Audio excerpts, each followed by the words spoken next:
బిర్యానీ కాదండి, సండే చర్చికి వెళ్దామని చెప్తున్నానండి. చర్చికా? ఏమోపా. ఏమండి, వెళ్ళేటప్పుడు సర్ఫ్ ప్యాకెట్ తీసుకొని రండి.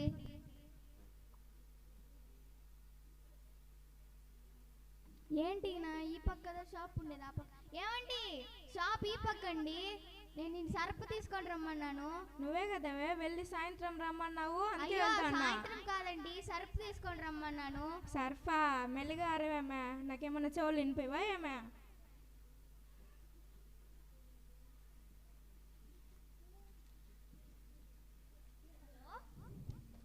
హలో హలో, ఎవరండి?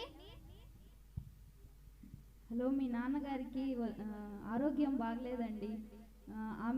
అతడు మిమ్మల్ని మీ అల్లుడు గారిని చూడాలని ఎంతో కలవరిస్తూ ఉన్నాడు. కాబట్టి వచ్చి చూసి వెళ్ళండి. ఆయన ఎప్పుడు వెళ్ళిపోతాడో కూడా తెలియడం లేదు.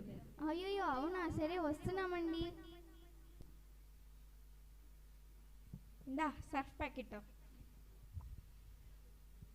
ఏమండి, మా నాన్నకి ఒంట్లో బాగాలేదంట, వెళ్ళి చూసేసి వద్దాం రండి. ఏంది షాపింగ్ పోవాలా? నిన్నే కదా 4 సారీలు ఎత్తించినాను. అయ్యో షాపింగ్ కాదండి, మా నాన్నకి ఒళ్ళు బాగలేదంట, రండి వెళ్ళి చూసేసి వద్దాము. ఓ, మీ నాన్నకు ఒళ్ళు బాగాలేదా? మెల్లిగా చెప్పొచ్చు కదా.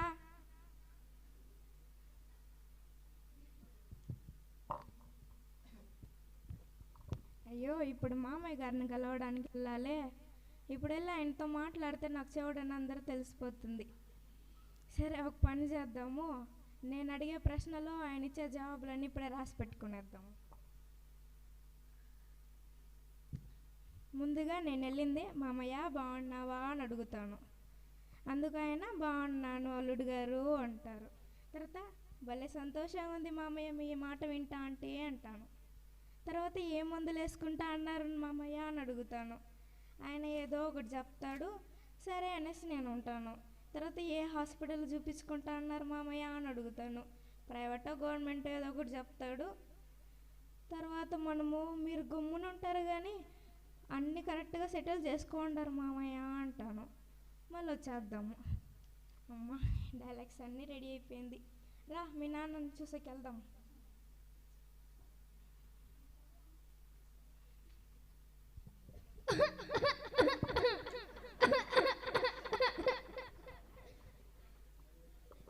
అయ్యో నాన్నగారు, మీకు ఆరోగ్యం ఎలా ఉంది నాన్నగారు? బాగలేదమ్మా, ఇప్పుడే చనిపోయేలా ఉన్నాను. నేను మన పాస్టర్ గారికి చెప్పాను, మీ కొరకు ప్రార్థన చేస్తానని చెప్పారు. అంతా బాగా అయిపోతుందిలే నాన్నగారు. అన్నీ మంచిగా జరుగుతుందమ్మా, ఆ దేవునే నేను నమ్ముకున్నాను. మీ అమ్మ తెల్ల నుంచి నీకోసం కలవరిస్తోంది, పోయి చూసేసినామా. సరే నాన్నగారు.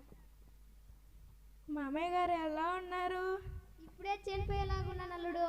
అయ్యో, భలే ఆనందంగా ఉంది మామయ్య గారు మీ మాటలు వింటా అంటే. ఇంతకీ టైంకి మందులు వేసుకుంటా అన్నారా లేదా? చనిపోతా ఉన్నానంటే చనిపోయేదానికి మందులు వేసుకుంటానా లేదా అడతానవా? ఇంతకీ ఏ హాస్పిటల్లో చూపించుకుంటా అన్నారు మామయ్య గారు? శ్మశానంలో గుంత తవ్వు పెట్టుకున్నా చనిపోయేదానికి. మీరు చూసేకేదో అలా ఉంటారు కానీ అంత సెటిల్ చేసుకోండారు మామయ్య. పోరారే షోటినాయలా, నిన్నెందుకు నా కూతురికి పెళ్లి చేసినావు రే? ఎట్లా దయాగుతుందో నా కూతురు నీతో.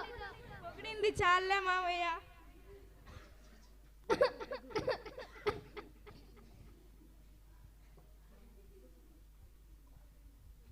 హాయ్ అక్క, ప్రైజ్ లార్డ్, ఎలా ఉన్నావు? ప్రైజ్ లార్డ్ అర్చన, ఆ చౌట ఆయనతో ఎలాగో అలాగే ఏగుతున్నానులే. సరే కానీ 24th నైట్ మన జేబీఎం చర్చిలో ప్రేయర్ ఉంది. మీరు మీ ఫ్యామిలీ తప్పకుండా రావాలి. సరే అర్చన, ఆయన ఒప్పించి తీసుకొస్తానులే. సరే అక్క.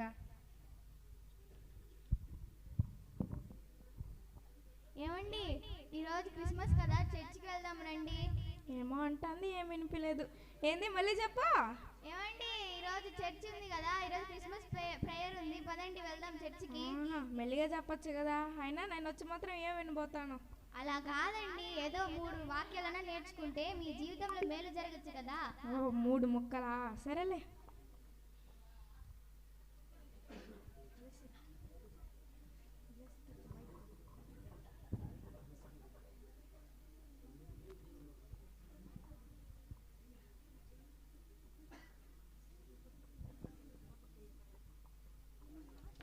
అందరికీ వందనాలు.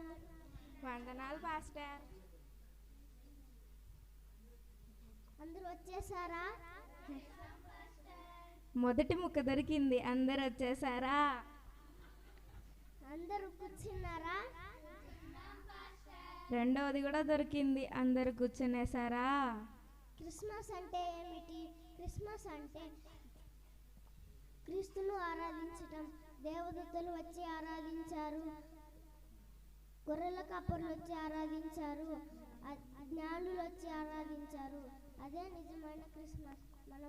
మనం కూడా దేవుణ్ణి ఆరాధించాలి. ఒక చిన్న ప్రార్థన చేసుకున్నాము.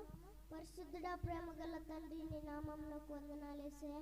ఇక్కడ వచ్చిన పిల్లలందరినీ మీరే దీవించండి, వారి కుటుంబాలను కూడా మీరే దీవించి ప్రార్థిస్తూ యేసు నామములో ఆమేన్.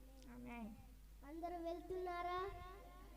మూడో ముక్క కూడా దొరికింది. అందరూ వెళ్ళిపోతున్నారా? అమ్మయ్య, ఈరోజు చర్చికి వచ్చి 3 వాక్యాలు నేర్చుకున్నాను. మొదటిది అందరు వచ్చారా, రెండవది అందరు కూర్చున్నారా, మూడవది అందరు వెళ్ళిపోతున్నారా. వచ్చారా, కూర్చున్నారా, వెళ్ళిపోతున్నారా? ఏమండి, టైం అయిందండి, రండి పడుకుందాము. సరేరా.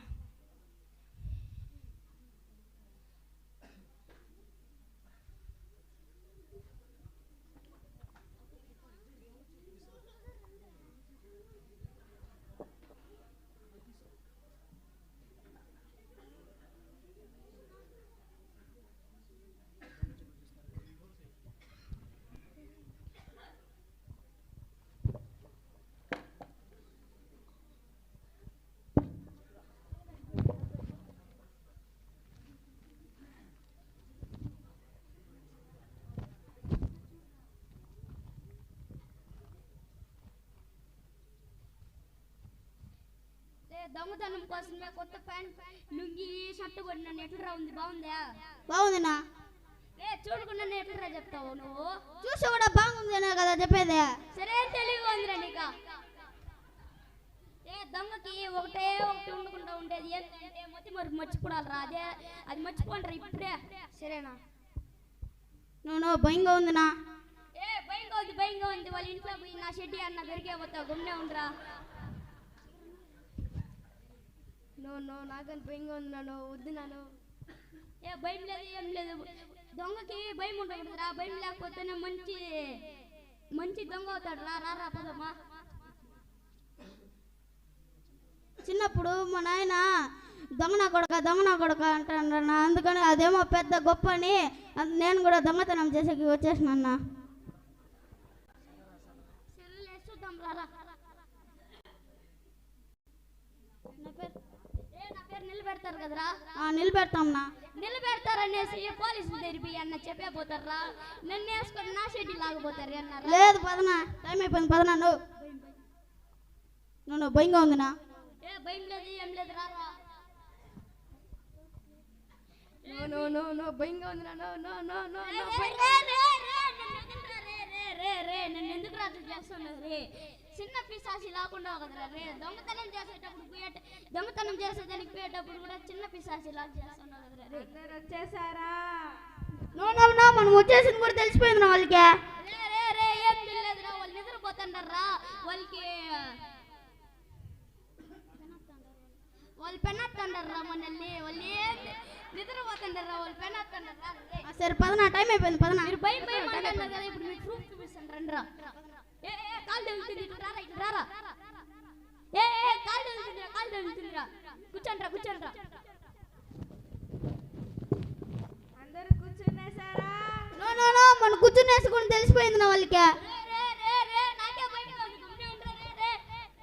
నువ్వే కదా నన్ను చెప్పిండు దొంగ అన్నప్పుడు అసలు భయపడకూడదు అనేసి. నువ్వే అదేదో కవర్ చేసేదానికి అట్లా డైలాగ్ ఇచ్చిన లేరా రే. ఫస్ట్ నుంచి ప్లేస్ ఖాళీ చేయాలి. లేంట్రా రే. అందరు వెళ్ళిపోతున్నారా? మనం వెళ్ళిపోతుంది కూడా తెలిసిపోతుంది వాళ్ళకి. పదరా రే అన్న పోలీసులు పట్టించబోతారు. పదరా రే. పరిగెత్తురా. ఏంటి రాత్రి పూట ఫ్రిడ్జ్ అని అరుస్తా ఉండవు? పడగా. అయ్యో, పిచ్చి కాదండి, మన ఇంట్లో దొంగలు పడ్డారు. లేవండి.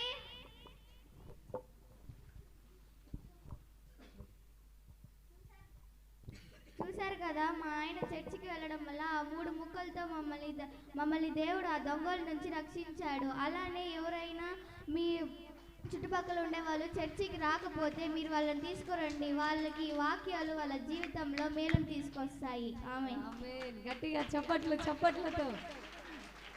Yes. దేవుని సన్నిధిలో మనం గడిపే ప్రతి క్షణం, మనం వినే ప్రతి మాట మన జీవితానికి ఎప్పుడో ఒకప్పుడు మేలును ఖచ్చితంగా చేస్తుంది. హల్లెలూయా. ఎంతో చక్కగా వాళ్ళు పాస్టర్ వాక్యం చెప్పినారు. ఆ వాక్యాన్ని ఆమె వినలేదు, కారణం చెవుడు కాబట్టి.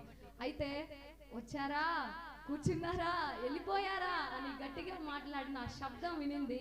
అది ఆ దొంగల బారిలో నుండి వారి కుటుంబాన్ని, వారిని కాపాడింది. అలాగే ప్రభు సన్నిధిలో మనం వినే ప్రతి వాక్యము మన పాదాలకి దీపముగా ఉంటుంది. మనం పడిపోకుండా అది మనల్ని లేవనెత్తుతుంది, త్రోవ తప్పిపోకుండా మనల్ని సరిచేస్తుంది, మనల్ని పరిశుద్ధులుగా ఉంచుతుంది, మన కుటుంబాన్ని మనల్ని పోషిస్తుంది. హల్లెలూయా. కాబట్టి స్కిట్ వేసినటువంటి పిల్లల్ని ప్రభు దీవించినట్లుగా మీ ప్రార్థనలో వారి కొరకు ప్రార్థన చేయండి.